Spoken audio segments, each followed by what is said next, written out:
All right. Corey Davis can be out today. Foley's out today with a back. Rankins is out today with a knee.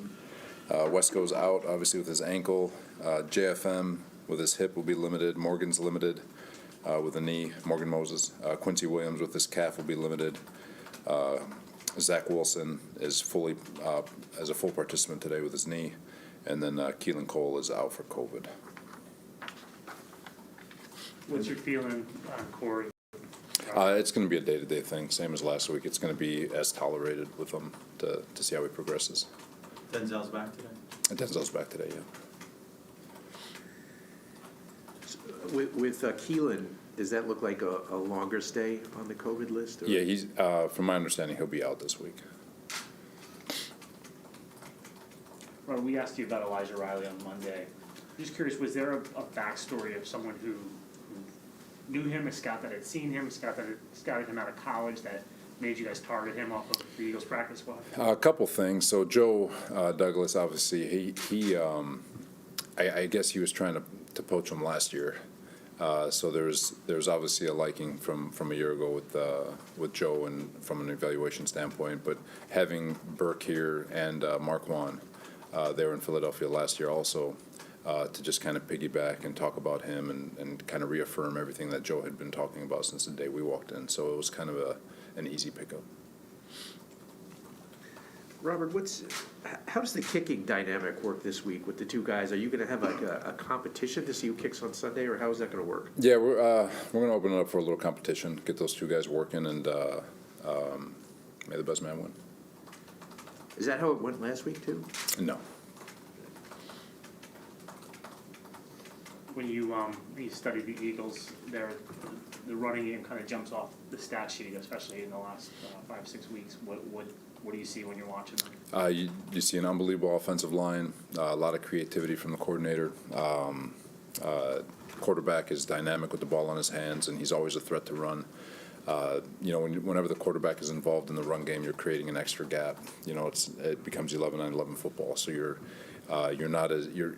always gapped out, or shorter gap, if you will. So then on top of it, they're able to throw the football. He does a great job scrambling and creating off schedule. So they found an identity over the last 5 weeks, and he is really sticking to it. And even last week, they still rushed for over 200 yards on a team that was doing everything they could to stop them from running. And so they're good. Their offensive line's physical. They're very talented. And just over, and their backs are really. It's a talented group. To follow with the run game concept, they'll run some counters and some powers. So obviously, your D line is you got to teach them to get straight up field. So how much would that test the discipline on staying home and preparing for those counters and those power plays? Yeah, they do it all. They'll go. A lot of double teams, a lot of gap scheme, a lot of traps and whams and misdirection, a lot of QB read. So it doesn't change our style in terms of trying to attack and create new lines of scrimmage, but just understanding that you got to keep your head on a swivel and understand that their run game and their blockers can come from every direction. How do you feel like you guys have done adjusting in the run game, Robert, since that Colts game when they really gashed you? We feel good about it. Obviously, this is going to be the big test. This is a team that is deliberate in the way they want to run the football, and so I'll have a better answer for you on Sunday night. Any advantage or disadvantage from joint practices earlier? Like, are you guys totally different? Are they totally different? Yeah, especially and that was something that Nick and I had talked about when we wanted to see where we were schedule-wise before we even planned on practicing against one another. They're so different. Maybe not personnel-wise, but they have a complete identity now. We have an identity that's different, offensively, defensively, and it's been so long. The familiarity of that is probably gone. So They lead the league in carries and rushing yards out of 11 personnel. What about that grouping makes them so effective? It's their ability to operate in an RPO system. They can get the QB zone read system. Their O-line is really good. They got so much speed on the outside that they can create space, and they can get the safeties pulled back. So they've got a lot of talent. Their tight end's obviously really good, and just overall as a group, it is an extremely talented group. And then Jalen, I just think he's kind of the piece that puts it all together with his ability to, again, go off schedule. He can carry the ball. He's a strong man.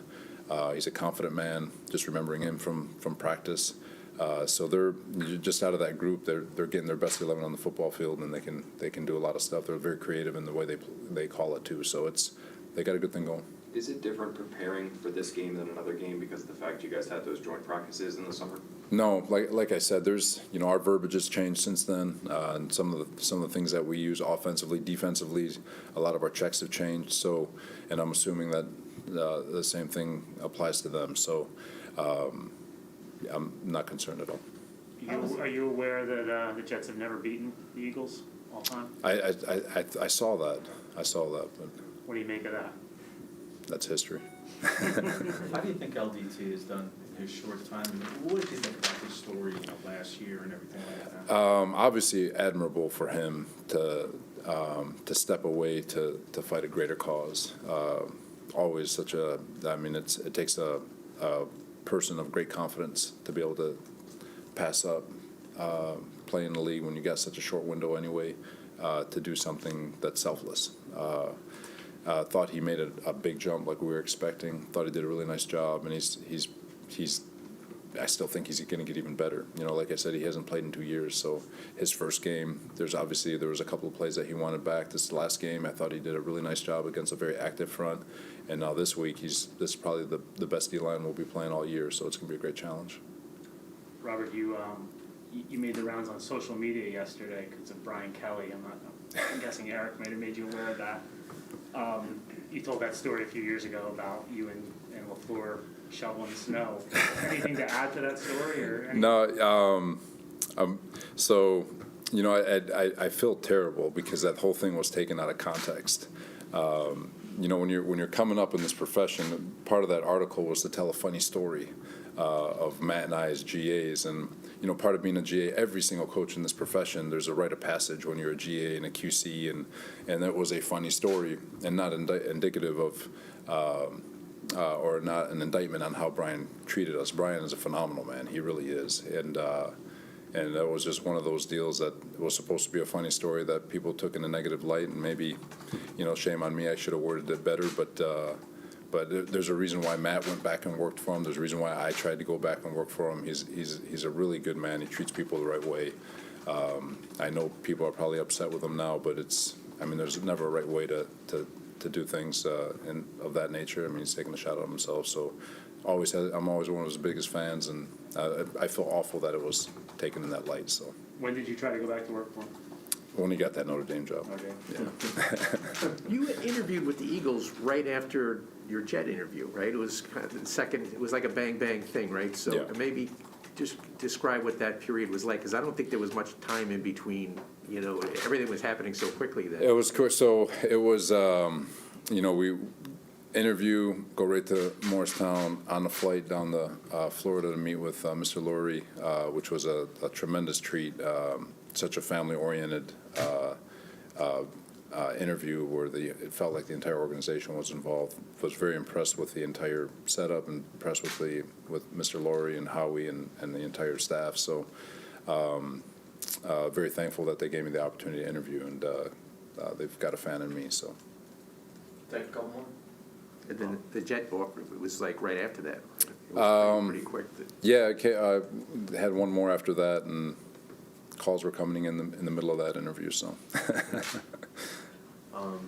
One thing that popped up a little bit, I guess you guys have seen it too. Sometimes when Zach's first read isn't there, or like the pocket gets a little bit muddy, sometimes he kind of like his happy feet. So how can you guys help him work through that so he can still go through his progressions and deliver accurate passes? So the big thing with Zach, and you'll see it a lot with young quarterbacks, they get to number one in progression, and they're usually waiting because they're used to having time in the pocket from where they've come from.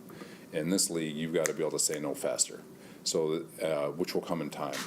The second part is just the consistency in footwork. So in this game, your footwork has to be so consistent, and we always talk about reading coverage with your feet and reading the timing of everything are with your feet. So all these plays have footwork tied to them, and so to get him and his footwork to be a lot more tempoed, a lot more consistent, get his eyes where they need to be, and get him to progress faster, it'll help the entire play. It'll help the pocket remain consistent. It'll help receivers work through their timing, and it'll help him be more controlled in the pocket so he can work through his progressions and get the ball to where he wants to. So the happy feet comes when just the footwork might be a little bit off, and then for him, he's feeling something because his footwork's off. So this whole 7-game stretch, 6 now, is really a big emphasis on footwork, eyes, and just being disciplined in what the offense is asking you to do. How do you balance the footwork, Robert, with